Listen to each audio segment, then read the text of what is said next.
श्रीगणेशस्तोत्रम् प्रणम्य शिरसा देवं गौरीपुत्रं विनायकं भक्तावासं स्मरेन् नित्यम् आयुः कामार्थसिद्धये।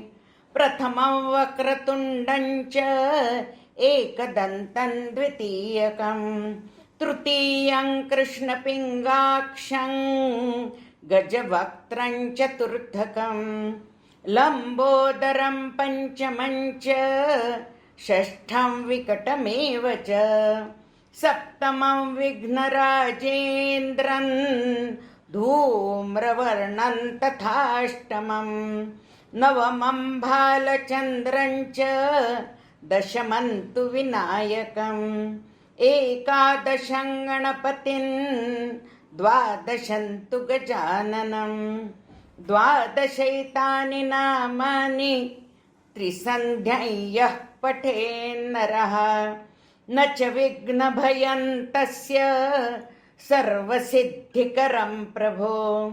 विद्यार्थी लभते विद्यां धनार्थी लभते धनं पुत्रार्थी लभते पुत्रान् मोक्षार्थी लभते गतिम्।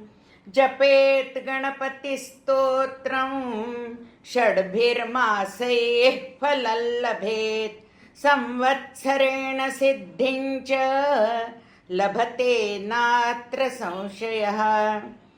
अष्टभ्यो ब्राह्मणेभ्यश्च लिखित्वा यः समर्पयेत् तस्य विद्या भवेत् सर्वा गणेशस्य प्रसादतः। इति श्रीनारदपुराणे सङ्कटनाशनं गणेशस्तोत्रं सम्पूर्णम्।